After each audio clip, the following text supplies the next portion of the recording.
B Ed second sem all theory ಪೇಪರ್ಸ್ಗಳು ನಿಮಗೆ second ಸೆಮ್ಮಲ್ಲಿ ಎಷ್ಟು ವರ್ಕ್ ಇರುತ್ತೆ ಅಂದರೆ ಫಸ್ಟು PC7 ಜ್ಞಾನ ಮತ್ತು ಪಠ್ಯಕ್ರಮ. ಸೊ ನಿಮಗೆ ಸೆಕೆಂಡ್ ಸೆಮ್ಮಲ್ಲಿ ಎಷ್ಟು ಸೆಮಿನಾರ್ಸ್ಗಳಿರ್ತವೆ, ಎಷ್ಟು ಅಸೈನ್ಮೆಂಟ್ಸ್ಗಳಿರ್ತವೆ ಎಂಬುದನ್ನು ಹೇಳೋದಕ್ಕೆ ಈ ವಿಡಿಯೋವನ್ನು ನಾನು ಮಾಡಿದ್ದೇನೆ. ಜ್ಞಾನ ಮತ್ತು ಪಠ್ಯಕ್ರಮ ಸೆಮಿನಾರ್ ವಿತ್ ಅಸೈನ್ಮೆಂಟ್ PC7 ಆಯಿತು. ಜ್ಞಾನ ಮತ್ತು ಪಠ್ಯಕ್ರಮ ಅದೇ ರೀತಿಯಾಗಿ PC9. ಬೋಧನಾ ಸಾಧನಗಳು, ತಂತ್ರಗಳು ಮತ್ತು ಸಾಮಗ್ರಿಗಳು PC9 ಸೆಮಿನಾರ್. ನಿಮಗೆ ಪ್ರತಿಯೊಂದು ಸಬ್ಜೆಕ್ಟಲ್ಲಿ ಥಿಯರಿ ಪೇಪರ್ಸಲ್ಲಿ ಎರಡೆರಡು ಇರ್ತವೆ. ಅಸೈನ್ಮೆಂಟ್ ವಿತ್ ಸೆಮಿನಾರು, ಬೋಧನಾ ಸಾಧನಗಳು, ತಂತ್ರಗಳು ಮತ್ತು ಸಾಮಗ್ರಿಗಳು. ಅದೇ ರೀತಿಯಾಗಿ PC8 ಭಾರತದಲ್ಲಿ ಸಮಕಾಲೀನ ಶಿಕ್ಷಣ.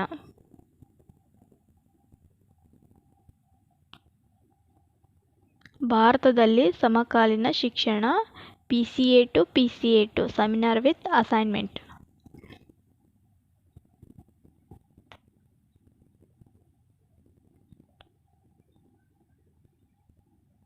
ನಿಮಗೆ ಪ್ರತಿಯೊಂದು ಸಬ್ಜೆಕ್ಟಲ್ಲಿ ಎರಡೆರಡು ಇರ್ತವೆ ಥಿಯರಿ ಪೇಪರ್ಸಲ್ಲಿ. ಅದೇ ರೀತಿಯಾಗಿ ಕಲಿಕಾ ಬೋಧನಾ ಪ್ರಕ್ರಿಯೆ, ಕಲಿಕಾ ಬೋಧನಾ ಪ್ರಕ್ರಿಯೆ ಅಸೈನ್ಮೆಂಟ್ ವಿತ್ ಸೆಮಿನಾರ್. ಇದು ಕೂಡ ನಿಮಗೆ ಎರಡು ಟಾಪಿಕ್ ಥಿಯರಿ ಪೇಪರ್ಸ್ಗಳಾಗಿರ್ತವೆ. Assignment with seminar. ಸೊ ನಿಮಗೆ ಬಿ ಎಡಲ್ಲಿ compulsory subject yoga subject compulsory ಆಗಿರುತ್ತೆ. ಸೊ ನೀವಾಗಿ ಮಾಡ್ಬೋದು ಅಥವಾ ಕಾಲೇಜಲ್ಲಿ ಕೊಟ್ಟರೆ ಮಾಡ್ಬೋದು. So ICT application B Ed second ಸೆಮಿಸ್ಟರಲ್ಲಿ ನಿಮಗೆ ICT ಅಪ್ಲಿಕೇಶನ್ ಕೂಡ ಇದು ಒಂದು ಸಬ್ಜೆಕ್ಟ್ ಇರುತ್ತೆ. So next lesson plan. Second ಸೆಮಿಸ್ಟರಲ್ಲಿ ನಿಮಗೆ 2 ಲೆಸನ್ ಪ್ಲ್ಯಾನ್ಗಳಿರ್ತವೆ. ಫಸ್ಟ್ ಮೆಥಡು, ನೀವು ಕನ್ನಡ ತೊಗೊಂಡ್ರೆ ಕನ್ನಡ ಇರುತ್ತೆ, ಬೇರೆದು ಹಿಂದಿ ತೊಗೊಂಡ್ರೆ ಹಿಂದಿ ಇರುತ್ತೆ. So Kannada with social science. ಅದೇ ರೀತಿಯಾಗಿ ರಿಫ್ಲೆಕ್ಟಿವ್ ಡೈರಿ, ಅಬ್ಸರ್ವೇಷನ್ ಡೈರಿ. ಇವೆರಡೂ ಕೂಡ ನೀವು ಸ್ವಂತಾಗಿ ಬರಿಬೋದು. ಏನು ಅಬ್ಸರ್ವೇಷನ್ ಮಾಡಿರ್ತೀರಲ್ಲ ಅದು ಬರಿಬೇಕು, ಮತ್ತು ಯಾವ ರೀತಿಯಾಗಿ ನಿಮ್ಮ ಅಬ್ಸರ್ವೇಷನ್ ಇರುತ್ತೆ ಅದ್ರ ಬಗ್ಗೆ ನಿಮಗೆ ಬರ್ತಕ್ಕಂತಹ ಇದು ಒಂದು ಸಬ್ಜೆಕ್ಟು. ಅದೇ ರೀತಿಯಾಗಿ 2 ಡಿಜಿಟಲ್ ಪ್ಲ್ಯಾನ್ ಅಂತ ಬರ್ತವೆ. DLP ಡಿಜಿಟಲ್ ಪ್ಲ್ಯಾನು ಕಂಪಲ್ಸರಿಯಾಗಿ ನೀವು ಸೆಕೆಂಡ್ ಸೆಮಿಸ್ಟ್ರಲ್ಲಿ ಮಾಡ್ತಕ್ಕಂತಹ ವರ್ಕ್ ಇದು. ಸೊ ಡಿಜಿಟಲ್ ಪ್ಲ್ಯಾನು ಇದೇ ರೀತಿಯಾಗಿ ಟೈಪಿಂಗ್ ಮಾಡಬೇಕು. ಸೊ ನಿಮ್ಮ ಹತ್ರ ಲ್ಯಾಪ್ಟಾಪ್ ಇದ್ದರೆ, ಕಂಪ್ಯೂಟರ್ ಇದ್ದರೆ ಮಾಡ್ಕೊಳ್ಳಿ ಮನೆಯಲ್ಲಿ. ಸ್ಟಾರ್ಟಿಂಗಲ್ಲಿ ನಿಮಗೆ ಸರ್ಟಿಫಿಕೇಟ್ ಕೂಡ ನಾನು ತೋರಿಸ್ತಿದ್ದೀನಿ. ಸೊ ಅದರಲ್ಲಿ ನೋಡ್ಕೊಳ್ಳಿ ನಿಮ್ಮ ನೇಮು, ನಿಮ್ಮ ರಿಜಿಸ್ಟರ್ ನಂಬರು, ಸಬ್ಮಿಟೆಡ್ ಬೈ ಅದೆಲ್ಲ ಕೂಡ ನೀವು ಟೈಪಿಂಗ್ ಮಾಡಬೇಕಾಗತ್ತೆ. ಈ ರೀತಿಯಾಗಿ ನಿಮ್ಮ ಡಿಜಿಟಲ್ ಪ್ಲ್ಯಾನು ಒಂದು ಸಬ್ಜೆಕ್ಟ್ನ ಆಯ್ಕೆ 2 ಇರ್ತಾವಲ್ಲ, ಮೆಥಡ್ 1, ಮೆಥಡ್ 2. ಸೊ 2 ಸಬ್ಜೆಕ್ಟಲ್ಲೇ ಫಸ್ಟ್ ನಾನು ಸೋಷಿಯಲ್ ಸೈನ್ಸ್ ನಾನು ತೋರಿಸ್ತಿದ್ದೀನಿ. ನೋಡಿರಿ, ಇದೇ ರೀತಿಯಾಗಿ ನೀವು ಟೈಪಿಂಗ್ ಕೂಡ ಮಾಡಿಸ್ಬೇಕು ನಿಮ್ಮ ಡಿಜಿಟಲ್ ಪ್ಲ್ಯಾನು. ಬಿ ಎಡಲ್ಲಿ ಕಂಪಲ್ಸರಿಯಾಗಿ ಡಿಜಿಟಲ್ ಪ್ಲ್ಯಾನ್ ಇರುತ್ತೆ ನಿಮಗೆ.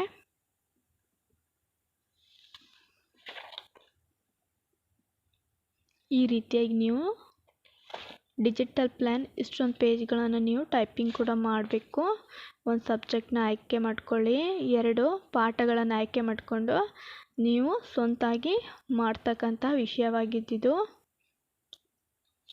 Next declaration. Starting step by step ಯಾವ ರೀತಿಯಾಗಿ ಪೇಜಸ್ಗಳನ್ನು ನೀವು ಟೈಪಿಂಗ್ ಕೂಡ ಮಾಡಬೇಕು ಅನ್ನೋದನ್ನು ನಾನು ಇಲ್ಲಿ ತೋರಿಸ್ತಿದ್ದೀನಿ ಡಿಜಿಟಲ್ ಲೆಸನ್ ಪ್ಲ್ಯಾನಲ್ಲಿ. Welcome to DLP digital lesson plan. ಈ ರೀತಿಯಾಗಿ ನೀವು ನಿಮ್ಮ ಮನೇಲಿ ಕಂಪ್ಯೂಟರ್ ಆಗಿರ್ಬೋದು ಅಥವಾ ನೀವೇ ಆಗಿ ಟೈಪಿಂಗ್ ಮಾಡ್ಕೊಂಡ್ರೆ ಚೆನ್ನಾಗಿರುತ್ತೆ. ಪಾಠ ಯೋಜನೆಯ ಸ್ವರೂಪ ಡಿಜಿಟಲ್ ಲೆಸನ್ ಪ್ಲ್ಯಾನ್. ಯಾವ ರೀತಿಯಾಗಿ ನೀವು ಟೈಪಿಂಗನ್ನು ಮಾಡ್ತಕ್ಕಂಥದ್ದನ್ನು ನಾನು ತೋರಿಸಿದ್ದೇನೆ. ನೆಕ್ಸ್ಟ್ ಪೇಜಲ್ಲಿ ನೀವು ಕಲಿಕೆ ಉದ್ದೇಶಗಳು, ಸಾಮಾನ್ಯ ಉದ್ದೇಶಗಳು ಮತ್ತು ನಿರ್ದಿಷ್ಟ ಉದ್ದೇಶಗಳನ್ನು ನೀವು ಟೈಪಿಂಗ್ ಮಾಡಬೇಕು. ಅದರಲ್ಲಿ ಜ್ಞಾನ, ತಿಳುವಳಿಕೆ, ಅನ್ವಯ, ಕೌಶಲ್ಯ ಇರುತ್ತೆ. ನಿರ್ದಿಷ್ಟ ಉದ್ದೇಶಗಳಲ್ಲಿ ಜ್ಞಾನ, ತಿಳುವಳಿಕೆ, ಅನ್ವಯ, ಕೌಶಲ್ಯ ಇರುತ್ತೆ. ವಿದ್ಯಾರ್ಥಿಗಳಿಗೆ ಆ ಸಂಬಂಧ ಅಂದರೆ ಆ ಒಂದು ಟಾಪಿಕ್ ಬಗ್ಗೆ ಸಂಬಂಧಪಟ್ಟಿರ್ತಕ್ಕಂತಹ ವಿಷಯ. ವಿದ್ಯಾರ್ಥಿಗಳಿಗೆ ಇತಿಹಾಸದ ಬಗ್ಗೆ ಅಭಿರುಚಿ ಮೂಡಿಸುವುದು, ವಿದ್ಯಾರ್ಥಿಗಳಿಗೆ ಐತಿಹಾಸಿಕ ಕಲ್ಪನಾ ಶಕ್ತಿ ಬೆಳೆಸುವುದು, ವಿದ್ಯಾರ್ಥಿಗಳಿಗೆ ಸ್ಥಳ, ಕಾಲ, ಸಾಮಾಜಿಕ ಬಗ್ಗೆ ಅರಿವು ಮೂಡಿಸುವುದು, ವಿದ್ಯಾರ್ಥಿಗಳಿಗೆ ಇತಿಹಾಸದ ವಿಷಯದಲ್ಲಿ ಆಸಕ್ತಿ ವಹಿಸುವಂತೆ ಮಾಡುವುದು. ಇದು ಸಾಮಾನ್ಯ ಉದ್ದೇಶವಾಗಿದೆ. ನಿರ್ದಿಷ್ಟ ಉದ್ದೇಶ ಟಾಪಿಕನ್ನು ನಾವು ತಗೊಂಡಿದ್ದೀವಿ, ಅದು ನಿರ್ದಿಷ್ಟ ಉದ್ದೇಶವಾಗಿದೆ. ಅದೇ ರೀತಿಯಾಗಿ ಮಾಹಿತಿ ಸಂವಹನ ತಂತ್ರಜ್ಞಾನದ ಉದ್ದೇಶ. ನೆಕ್ಸ್ಟ್ ಪೇಜ್ ನಾವು ಮಾಹಿತಿ ಸಂವಹನ ತಂತ್ರಜ್ಞಾನದ ಉದ್ದೇಶಗಳ ಬಗ್ಗೆ ಈ ರೀತಿಯಾಗಿ ನಾವು ಟೈಪಿಂಗ್ ಮಾಡಬೇಕು. ಮತ್ತು ಬೋಧನಾ ಅಂಶಗಳ ಬಗ್ಗೆ ನಾವು ಯಾವ ಟಾಪಿಕನ್ನು ಆಯ್ಕೆ ಮಾಡ್ಕೊಂಡಿದ್ದೀವಿ ಅದ್ರ ಬಗ್ಗೆ ಪೀಠಿಗೆ, ಕ್ರೈಸ್ತ ಧರ್ಮದ ಹಿನ್ನೆಲೆ ಬಗ್ಗೆ ನಾವು ಸಂಪೂರ್ಣವಾಗಿ ಮಾಹಿತಿಯನ್ನು ಬರೀಬೇಕು. ಯೇಸುವಿನ ಜೀವನ, ಕ್ರೈಸ್ತ ಧರ್ಮದ ಯಾವ ರೀತಿಯಾಗಿ ಬೋಧನೆಗಳಿದ್ದವು ಎಂಬುದನ್ನು ನಾವು ಸಂಪೂರ್ಣವಾಗಿ ನೆಕ್ಸ್ಟ್ ಪೇಜಲ್ಲಿ ಚೆನ್ನಾಗಿ ಟೈಪಿಂಗನ್ನು ಮಾಡಬೇಕು. ನೋಡ್ರಿ ಯಾವ ರೀತಿಯಾಗಿ ನಿಮ್ಮ ಮ್ಯಾಟ್ರ್ ಇರುತ್ತಲ್ಲ ಅದೇ ರೀತಿಯಾಗಿ. ನೆಕ್ಸ್ಟು ಡಿಜಿಟಲ್ ಲೆಸನ್ ಪ್ಲ್ಯಾನ್ ಸ್ವರೂಪ ಮತ್ತು ವಲಯ ಅಂದರೆ DLPಯ ವಿಧಗಳು. ಅದರಲ್ಲಿ ಏನೇನು ನಾವು ಆಯ್ಕೆಯನ್ನು ಮಾಡ್ಕೊಂಡಿದ್ದೀವಿ: windows, power point, MS word, ನುಡಿ. ಅದೇ ರೀತಿಯಾಗಿ DLPಯ ಬೆಳವಣಿಗೆಯಲ್ಲಿ ಮೃದು ಸಾಮಗ್ರಿ ಬಳಕೆ ಕೂಡ ಆಗಿದೆ ಇಲ್ಲ ಅಂತಕ್ಕಂಥದ್ದು. ಮೃದು ಸಾಮಗ್ರಿ ಕಾರ್ಯದ ಬಳಕೆ ವಿಂಡೋಸ್ 8, ವಿಂಡೋಸ್ 9. ಮೃದು ಸಾಮಗ್ರಿಯ ಬಳಕೆ ಅನ್ವಯ MS word, power point. So ಈ ಒಂದು ರೀತಿಯಲ್ಲಿ ನಾವು ಟೈಪಿಂಗ್ ಕೂಡ ಮಾಡ್ಬೋದು ಅನ್ನೋದು ಸ್ಕ್ರೀನ್ ಮುಖಾಂತರ ನೋಡ್ಕೊಳ್ಳಿ. ಈ ರೀತಿಯಾಗಿ ನೀವು ಟೈಪಿಂಗನ್ನು ಮಾಡಬೇಕು. ಹೊರಗಡೆ ಮಾಡಿದರೆ ಒಂದು ಪೇಜಿಗೆ ಮಿನಿಮಮ್ 40 ರೂಪೀಸ್ ಆಗುತ್ತೆ. ನೀವಾಗ ಮಾಡಿದರೆ ಚೆನ್ನಾಗಿರುತ್ತೆ. 2 ಥಿಯರಿ ಪೇಪರ್ಸ್ಗಳನ್ನು ಕಂಪಲ್ಸರಿಯಾಗಿ ಕನ್ನಡ ಆ್ಯಂಡ್ ಸೋಷಿಯಲ್ ಸೈನ್ಸ್ ನೀವು ಯಾವ ಸಬ್ಜೆಕ್ಟು ಆಯ್ಕೆ ಮಾಡ್ಕೊಂಡಿದ್ದೀರಾ ನಿಮ್ಮ B.Ed ಸೆಕೆಂಡ್ ಸೆಮಿಸ್ಟ್ರಲ್ಲಿ ಆ 2 ಸಬ್ಜೆಕ್ಟ್ಗಳಲ್ಲಿ ಇದೇ ರೀತಿಯಾಗಿ ಟೈಪಿಂಗ್ ಮಾಡಬೇಕು. ಕಲಿಕೆಯಲ್ಲಿ ವಿದ್ಯುನ್ಮಾನ ಸಲಕರಣೆಗಳ ಬಳಕೆ ಅಂದರೆ ಏನೇನು ನಾವು ಕಲಿಕೆಯಲ್ಲಿ ಬಳಕೆಯನ್ನು ಮಾಡಿದ್ದೀವಿ ಅಂದರೆ ಕಠಿಣ ಸಾಮಗ್ರಿಗಳ ಬಳಕೆ ಮತ್ತು ಮೃದು ಸಾಮಗ್ರಿಗಳ ಬಳಕೆ. ಕಠಿಣ ಸಾಮಗ್ರಿಯಲ್ಲಿ ಕಿಲಿಮಣೆ, ಮಾನಿಟರ್, ಮೌಸ್. ಮೃದು ಸಾಮಗ್ರಿಯಲ್ಲಿ ಮೆಮೊರಿ, ಡಿವೈಸ್. ಈ ರೀತಿಯಾಗಿ ಟೈಪಿಂಗ್ನ ನೀವು ಮಾಡ್ಕೊಳ್ಳಿ. ಅಭಿಪ್ರೇರಣೆ ಹಂತ ಅಂದರೆ ಕೊನೆಯದಾಗಿ ಅಂದರೆ ಕ್ವಶನ್ಗಳನ್ನು ಕೇಳ್ತಕ್ಕಂಥ ವಿದ್ಯಾರ್ಥಿಗಳಿಗೆ ನಾವು ಯಾವ ರೀತಿ ಕ್ವಶನನ್ನು ಕೇಳ್ತೀವಲ್ರಿ ಅದು ಅಭಿಪ್ರೇರಣೆ. ಕೊನೆಯದಾಗಿ ಅಭಿಪ್ರೇರಣೆ ಹಂತ ಬರುತ್ತೆ. ಅಲ್ಲಿ ನೀವು ಹಿಂದೂ ಧರ್ಮದವರು ಆಚರಿಸೋ ಹಬ್ಬಗಳು ಯಾವ್ಯಾವು, ಹಿಂದೂ ಧರ್ಮದವರು ದೀಪಾವಳಿ, ದಸರಾ ಆಚರಿಸ್ತೇವೆ. ಇದೇ ರೀತಿಯಾಗಿ ಯಾವ ಟಾಪಿಕ್ ತೊಗೊಂಡಿರಲ್ಲ ನೀವು ಕ್ರಿಸ್ಮಸ್ ಯಾವ ಧರ್ಮದವರು ಆಚರಿಸುತ್ತಾರೆ ಅಂದರೆ ಕ್ರಿಸ್ಮಸ್ ಹಬ್ಬವನ್ನು ಕ್ರೈಸ್ತ ಧರ್ಮದವರು ಆಚರಿಸುತ್ತಾರೆ. ಡಿಸೆಂಬರ್ 25 ಯಾವ ಹಬ್ಬವನ್ನು ಆಚರಿಸ್ತಾರೆ, ಕ್ರಿಸ್ಮಸ್ ಹಬ್ಬವನ್ನು ಆಚರಿಸುತ್ತೇವೆ. ಮುಸ್ಲಿಮರು ಆಚರಿಸುವ ಹಬ್ಬಗಳು ಯಾವ್ಯಾವು, ರಂಜಾನ್, ಬಕ್ರೀದ್ ಇತ್ಯಾದಿಗಳು. ಇವು ಪಾಠಕ್ಕೆ ಸಂಬಂಧಪಟ್ಟಿರ್ತಕ್ಕಂತಹ ಪ್ರಶ್ನೆ ಉತ್ತರಗಳು. Teachers activities, student activities. ಈ ರೀತಿಯಾಗಿ ಅಭಿಪ್ರೇರಣೆ ಹಂತದಲ್ಲಿರುತ್ತೆ. ನೆಕ್ಸ್ಟ್ ಉದ್ದೇಶ ಕಥನ. ಉದ್ದೇಶ ಕಥನದಲ್ಲಿ ನಾವು ಕೊನೆಯದಾಗಿ ಹಾಗಾದರೆ ಮಕ್ಕಳಿಂದು ನಾವು ಕ್ರೈಸ್ತ ಮತದ ಪಾಠ ಬಗ್ಗೆ ಅಧ್ಯಯನ ಮಾಡೋಣ ಅಂತ ನಾವು ಇಲ್ಲಿ ಸ್ಟಾರ್ಟ್ ಮಾಡ್ತೀವಲ್ಲ. ಪಾಠದ ಬೆಳವಣಿಗೆ ಯಾವ ರೀತಿಯಾಗಿತ್ತು, ಯಾವ ರೀತಿ ಇಲ್ಲ ಎಂಬುದನ್ನು ನಾವು ತಿಳ್ಕೊಂಡಿದ್ದೀವಿ ಇಷ್ಟು ತನಕ. ಕ್ರೈಸ್ತ ಧರ್ಮದ ಹಿನ್ನೆಲೆ ಬಗ್ಗೆ ಎಲ್ಲ ಮಾಹಿತಿಯನ್ನು ತಿಳ್ಕೊತೀವಿ. ಒಂದೊಂದು ಪ್ಯಾರ ಹೇಳಿದ ತಕ್ಷಣ ಮಕ್ಕಳಿಗೆ ಅಲ್ಲಿ ಕ್ವಶನನ್ನು ಕೇಳಬೇಕು. ಕೇಳಿ ನಾವು ಪಾಠ ಹೇಳೋ ಸಂದರ್ಭದಲ್ಲಿ ಹೇಳ್ತಾ ಮಕ್ಕಳಿಗೆ ಒಂದೆರಡು ಪ್ರಶ್ನೆ ಕೂಡ ಇಲ್ಲಿ ಕೇಳ್ತಕ್ಕಂಥ ಸಂದರ್ಭವಾಗಿದೆ. ನೋಡ್ರಿ, ಕ್ರೈಸ್ತ ಮತ್ತು ಇಸ್ಲಾಂ ಧರ್ಮ ಎಲ್ಲಿ ಜನ್ಮ ತಾಳಿತ್ತು? ಕ್ರೈಸ್ತ ಮತ್ತು ಇಸ್ಲಾಂ ಇವು ಮಧ್ಯ ಏಷ್ಯಾದಲ್ಲಿ ಜನ್ಮ ತಾಳಿತ್ತು.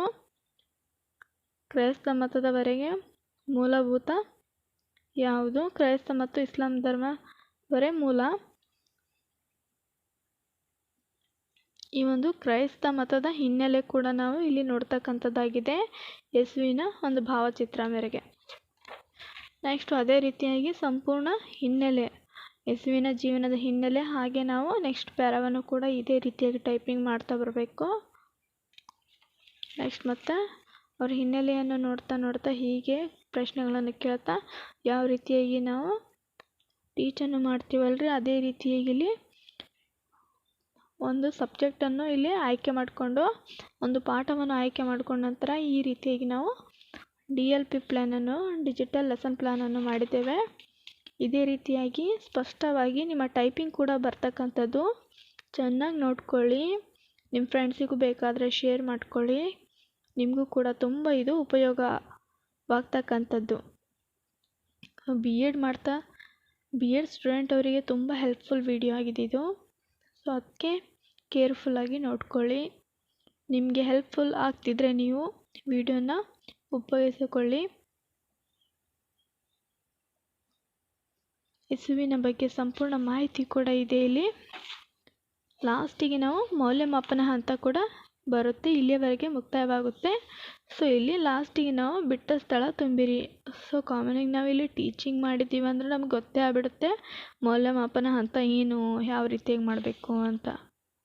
ಸೊ ಗೃಹ ಕೆಲಸ ಅಂದರೆ ಮನೆ ಕೆಲಸ, ವಿದ್ಯಾರ್ಥಿಗಳಿಗೆ ನಾವು ಕೊನೆಯದಾಗಿ ಏನು ಕೊಡ್ತೀವಿ? ಗೃಹ ಕೆಲಸ ಕೊಡ್ತೀವಿ. ಅದರಲ್ಲಿ ನೀವು 2 ಕ್ವಶನ್ ಕೂಡ ಕೇಳ್ತೀರಿ, ಅದೇ ಕ್ವಶನ್ನ ಇಲ್ಲಿ ಟೈಪಿಂಗನ್ನು ಮಾಡಬೇಕು. ಮಾಹಿತಿಯ ಮೂಲ ಆಧಾರ ಗ್ರಂಥ ಅಂದರೆ ಯಾವ ಮೂಲ ಆಧಾರದ ಮುಖಾಂತರ ನಾವು ಪಾಠವನ್ನು ಮಾಡಿದ್ದೀವಿ ಅಂತಕ್ಕಂಥದ್ದು ಹೇಳ್ಬೋದು. ಪ್ರೂಫ್ಗಳನ್ನು ನಾವು ಕೊಡ್ತಿದ್ದೀವಿ. ಮಾಹಿತಿ ಮೂಲ ನಮ್ಮ ಆಧಾರ ಗ್ರಂಥ ಯಾವುದು? ಇಲ್ಲಿ ಮೇಲೆ ಗೃಹ ಕೆಲಸವನ್ನು ಕೊಟ್ಟಿದ್ದೀವಿ. ಈ ರೀತಿಯಾಗಿ 5 ಸ್ಟೇಟ್ಮೆಂಟ್ಸ್ಗಳನ್ನು ಹಚ್ಚಬೇಕು. ಟೋಟಲ್ ಆಗಿ ಸ್ಟೇಟ್ಮೆಂಟ್ಸು 5 ಹಚ್ಚಬೇಕು. ಅಲ್ಲಿ ಅಬ್ಸರ್ವೇಷನ್ ಸಿಗ್ನೇಚರ್ ಮತ್ತು signature of observation, signature of student teacher ಆಗಿರಬೇಕು. ಇದು 5 ಹಚ್ಚಬೇಕು. ನಂತರ ಪಾಠ ಯೋಜನೆಯ ಸ್ವರೂಪ ಬರುತ್ತೆ.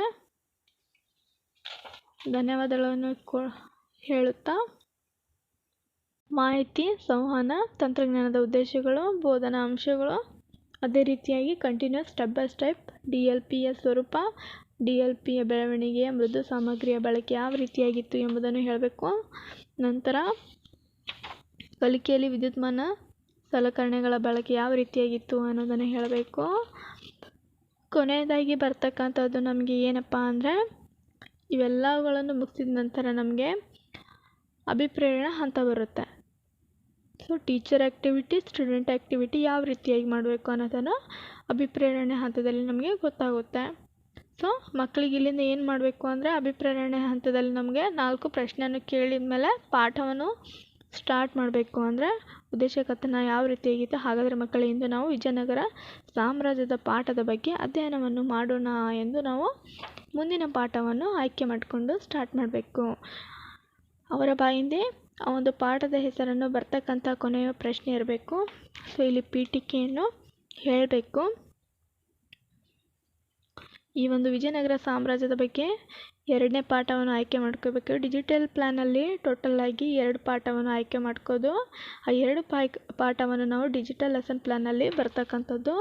ಈ ರೀತಿಯಾಗಿ ನಾವು ಡಿಜಿಟಲ್ ಲೆಸನ್ ಪ್ಲ್ಯಾನಲ್ಲಿ ಬರೆಯೋದು.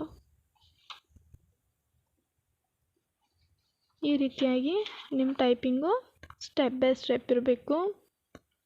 ಸಂಪೂರ್ಣ ವಿಜಯನಗರ ಸಾಮ್ರಾಜ್ಯದ ಬಗ್ಗೆ ನಾವು ಹೀಗೆ ಟೈಪಿಂಗ್ ಕೂಡ ಮಾಡಬೇಕು. ಚೆನ್ನಾಗಿ ನೋಡ್ಕೊಳ್ಳಿ, ನೀವು ತುಂಬ ಹೆಲ್ಪ್ಫುಲ್ ಆಗಿರುತ್ತೆ. ಈ ರೀತಿಯಾಗಿ 2ನೇ ದೇವರಾಯದ ಬಗ್ಗೆ ನಾವು ಕಂಟಿನ್ಯೂ ಆಗಿ ಟೈಪಿಂಗ್ ಮಾಡಬೇಕು. ಸಂಗಮ ವಂಶದ ಬಗ್ಗೆ ಕೂಡ ನಾವು, ಸಂಗಮ ವಂಶದಲ್ಲಿ ಶ್ರೇಷ್ಠ ದೊರೆ 2ನೇ ದೇವರಾಯ, ಈ ಒಂದು ಹಂತ ಕೂಡ ಇದೇ ರೀತಿಯಾಗಿ ನಾವು ಟೈಪಿಂಗ್ ಸಂಪೂರ್ಣವಾಗಿ ಇದೇ ಥರ ಬರಬೇಕು. ನೋಡಿ ನೆಕ್ಸ್ಟ್ ಪೇಜಲ್ಲಿ ಯಾವ ರೀತಿಯಾಗಿ ಬಂದಿದೆ. ಯಾವ ರೀತಿಯಾಗಿ ನಾವು ಲೆಸನ್ ಪ್ಲ್ಯಾನನ್ನು ಮಾಡ್ತೀವಲ್ರಿ ಅದೇ ರೀತಿಯಾಗಿ ಡಿಜಿಟಲ್ ಪ್ಲ್ಯಾನಲ್ಲಿ ಕೂಡ ಸ್ಟೆಪ್ ಬೈ ಸ್ಟೆಪ್ ನಮ್ಮದು ಟೈಪಿಂಗ್ ಕೂಡ ಇದೇ ರೀತಿಯಾಗಿರಬೇಕು. ನೆಕ್ಸ್ಟ್ ಕೃಷ್ಣದೇವರಾಯ ಇವರು ತುಳುವ ಸಂತತಿಯ ನರಸನಾಯಕನಾಗಿದ್ದ. ಇವನ ಬಗ್ಗೆ ಕೂಡ ಬರ್ತಾ ಇದೇ ರೀತಿಯಾಗಿ ಟೈಪಿಂಗ್ ಮಾಡ್ತಾ ಮತ್ತು ಲಾಸ್ಟಿಗೆ ಇದೇ ರೀತಿಯಾಗಿ ಪ್ರಶ್ನೆಯನ್ನು ಕೇಳ್ತಾ ಮುಗಿಸಿ ಮೌಲ್ಯಮಾಪನ ಹಂತಕ್ಕೆ ನಾವು ಬರಬೇಕು. ಇಲ್ಲಿ ಶಿಕ್ಷಕರ ಚಟುವಟಿಕೆ, ವಿದ್ಯಾರ್ಥಿ ಚಟುವಟಿಕೆ, ಕೊನೆಯದಾಗಿ ಬಿಟ್ಟ ಸ್ಥಳ ಇರುತ್ತೆ. ನೆಕ್ಸ್ಟ್ ನಾವು ಹೋಮ್ವರ್ಕ್, ಗೃಹ ಕೆಲಸ. 2 ಗೃಹ ಕೆಲಸ ಮುಗಿದ ನಂತರ ಇಲ್ಲಿ ಅಬ್ಸರ್ವೇಷನ್. ಇದು ಅಬ್ಸರ್ವೇಷನ್ 5 ಹಚ್ಚಬೇಕು. ಸ್ಟೂಡೆಂಟ್ ಆಫ್ ಟೀಚರ್ ಮತ್ತು signature of student teacher, signature of observer. Next ಲಾಸ್ಟಿಗೆ ಇಲ್ಲಿ ಧನ್ಯವಾದಗಳನ್ನು ಹೇಳುತ್ತಾ ನಮ್ಮ ಡಿಜಿಟಲ್ ಪ್ಲ್ಯಾನ್ ಮುಕ್ತಾಯಗೊಳ್ಳುತ್ತೆ.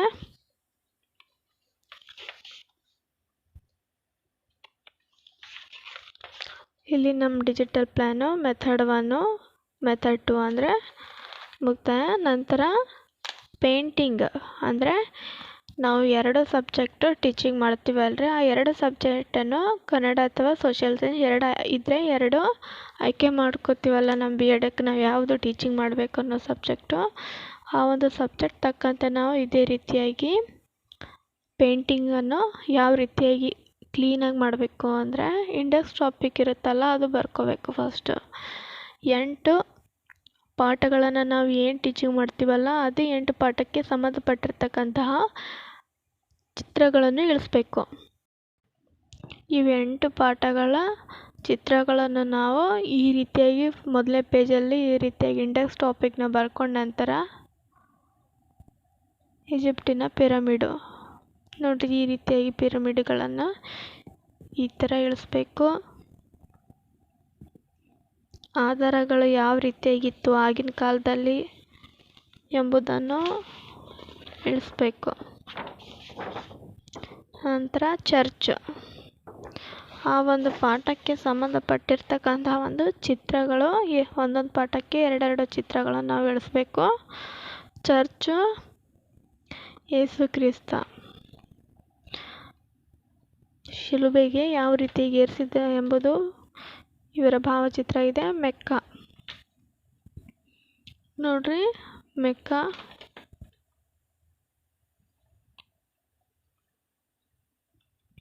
ಕರ್ನಾಟಕ, ನಮ್ಮ ರಾಜ್ಯ ಕರ್ನಾಟಕ. ಜೈನ ಧರ್ಮದ ಚಿಹ್ನೆ ಯಾವ ರೀತಿಯಾಗಿದೆ, ಜೈನ ಧರ್ಮದ ಚಿಹ್ನೆ. ಬೌದ್ಧ ಧರ್ಮದ ಚಿಹ್ನೆ ಕೂಡ ಇದೇ ರೀತಿಯಾಗಿದೆ. ನಂತರ ಗ್ರೀಕ್ ನಾಗರಿಕತೆ, ಈ ಥರ ಗ್ರೀಕ್ ನಾಗರಿಕತೆಗಳ ರಸ್ತೆಗಳು ಮತ್ತು ಮನೆಗಳು ಯಾವ ರೀತಿಯಾಗಿತ್ತು ಎಂಬುದನ್ನು ಈ ರೀತಿಯಾಗಿ ಇಳಿಸಿದರೆ ಸಂಪೂರ್ಣವಾಗಿ ನಾವು ಏನು ನೋಡಿ ಬರ್ತೀವಿ ಅಂತಕ್ಕಂಥದ್ದು ಆಧಾರ ಗ್ರಂಥ 2ನೇ ಮತ್ತು 8ನೇ ಮತ್ತು 9ನೇ ತರಗತಿಯ ಪಠ್ಯಪುಸ್ತಕ. ಅಂದರೆ 8ನೇ ತರಗತಿ ಪಠ್ಯಪುಸ್ತಕ ಮತ್ತು 9ನೇ ತರಗತಿ ಪಠ್ಯಪುಸ್ತಕ ಯೂಸ್ ಮಾಡ್ಕೊಂಡು ನಾವು ಇಲ್ಲಿ ಬರ್ತೀವಿ ಆಧಾರ ಗ್ರಂಥ. Signature of approvals, lecturer incharge, principal. First signature of approval ಇರಬೇಕು, ಲೆಕ್ಚರರ್ ಇನ್ಚಾರ್ಜ್ ಅಂತ ಬರಿಬೇಕು, ಕೊನೆಯದಾಗಿ ಪ್ರಿನ್ಸಿಪಲ್ ಅಂತ ಬರೀಲೇಬೇಕು ಕಂಪಲ್ಸರಿ. ಈ ಒಂದು ನೀಟಾಗಿ ಇಷ್ಟೊಂದು ಮಾಡಿದ್ರೆ ಕಂಪಲ್ಸರಿಯಾಗಿ ಮಾರ್ಕ್ಸ್ ಕೂಡ ನಿಮಗೆ ಚೆನ್ನಾಗಿ ಬರುತ್ತೆ ಬಿ ಎಡ್ ಅಲ್ಲಿ, ನೋಡ್ಕೊಳ್ಳಿ. ಇಂಡೆಕ್ಸ್ ಟಾಪಿಕ್ ಕಂಪಲ್ಸರಿ ಹಾಕಿದರೆ ತುಂಬ ಚೆನ್ನಾಗಿರುತ್ತೆ.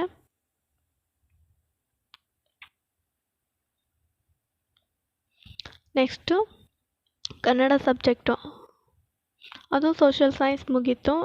ಇದು ಕನ್ನಡದಲ್ಲಿ ಕೂಡ ಒಂದೊಂದು ಪಾಠಕ್ಕೆ 2 ಚಿತ್ರಗಳು. ಬಾಗಲೋಡಿ ದೇವರಾಯ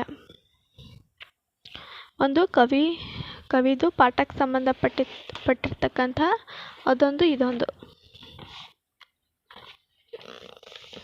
ಒಂದು ಕವಿದು ಇಳಿಸ್ಬೇಕು. ಆ ಒಂದು ಪಾಠ, ಆ ಒಂದು ಕವಿಯ ಬರ್ತಿರ್ತಕ್ಕಂಥ ಪಾಠಕ್ಕೆ ಸಂಬಂಧಪಟ್ಟಿರ್ತಕ್ಕಂಥ ಚಿತ್ರ ಅಬ್ದುಲ್ ರಹೀಮ್ ರವರು.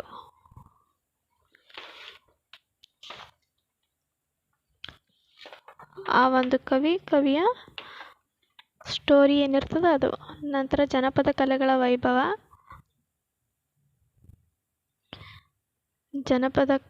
ವೈಭವ.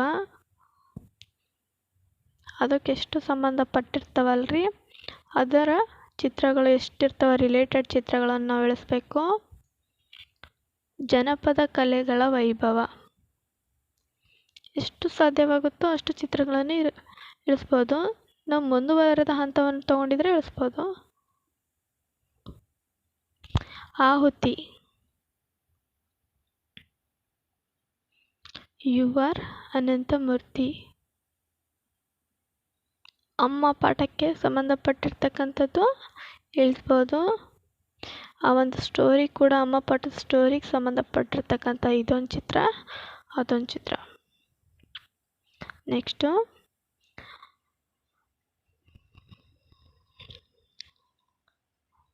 ಡಾಕ್ಟರ್ ಸರ್ವಪಲ್ಲಿ ರಾಧಾಕೃಷ್ಣ. ನಂತರ ಗೆಳೆತನ. ನೋಡಿ, ಗೆಳೆತನ ಪಾಠ ಈ ರೀತಿಯಾಗಿ ನಿಮಗೆ ಆ ಒಂದು ಕವಿ ಮತ್ತು ಚೆನ್ನವೀರ ಕಣವಿ ಅದರ ಗ್ರಂಥ ನಾವು ಪ್ರಥಮ ಭಾಷೆ ಕನ್ನಡ ಪಠ್ಯಪುಸ್ತಕವನ್ನು ತಗೊಂಡಿದ್ದೇವೆ. 8ನೇ ತರಗತಿ ಪಠ್ಯಪುಸ್ತಕ ಮತ್ತು 9ನೇ ತರಗತಿ ಪಠ್ಯಪುಸ್ತಕವನ್ನು ನೋಡಿ ಈ ಒಂದು ಚಿತ್ರಗಳನ್ನು ಇಳಿಸಿದ್ದೇವೆ. ಒಟ್ಟಾರೆಯಾಗಿ 4 assignments, 4 seminar, observation dairy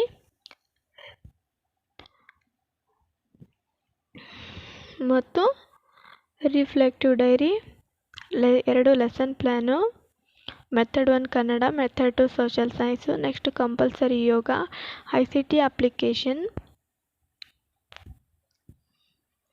4 assignments, 4 seminar. Assignment 4 ಇವು ಎಷ್ಟಾದವು? 4 4 8 ಅದು. ಮತ್ತು yoga 1, 2 lesson plan, reflective diary ಮತ್ತು ಅಬ್ಸರ್ವೇಷನ್ ಡೈರಿ. ಮತ್ತು ಇವು ಟೋಟಲ್ ಆಗಿ 8 assignment, seminar 8, 2 lesson plan, reflective diary, observation diary, ICT application, yoga. ನಂತರ ಟೋಟಲಾಗಿ ಬಂದು ನಂತರ 2 ಡಿಜಿಟಲ್ ಪ್ಲ್ಯಾನು, DLP.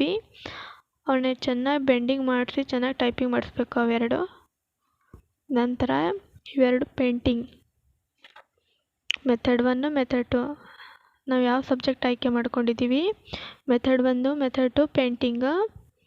ಕಂಪಲ್ಸರಿಯಾಗಿ ನೀವು lesson plan, reflective diary, observation ಯಾವ ರೀತಿಯಾಗಿ ಪಾಠ ಮಾಡೋ ಟೈಮಿಗೆ ನೋಡಿರ್ತೀರಿ ಅದನ್ನು ಚೆನ್ನಾಗಿ ಬರ್ಕೋರಿ.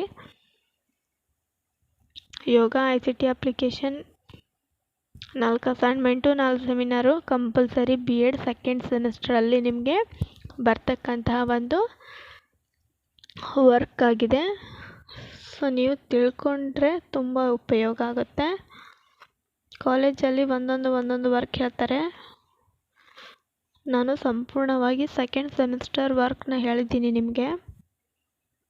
ಯಾವ ರೀತಿಯಾಗಿ ವರ್ಕ್ ಮಾಡಬೇಕು, ಯಾವ ರೀತಿಯಾಗಿರುತ್ತೆ ವರ್ಕು, ಎಷ್ಟು ಸೆಮಿನಾರ್, ಎಷ್ಟು ಅಸೈನ್ಮೆಂಟು, ಎಷ್ಟು ಲೆಸನ್ ಪ್ಲ್ಯಾನು ಅನ್ನೋದ್ರ ಬಗ್ಗೆ ಸಂಪೂರ್ಣವಾಗಿ ಡಿಜಿಟಲ್ ಪ್ಲ್ಯಾನ್ ನೋಡಿ. 2 digital plan, 8 ಸೆಮಿನಾರು, 8 assignments, method 1, method 2 drawings, Kannada social science ಪಾಠ ಏನು ಟೀಚಿಂಗ್ ಮಾಡಿರ್ತೀವಲ್ಲ ಅವೆರಡು 8 ಪಾಠದ 16 ಡ್ರಾಯಿಂಗ್ಸ್ ಇರಬೇಕು ಟೋಟಲಾಗಿ.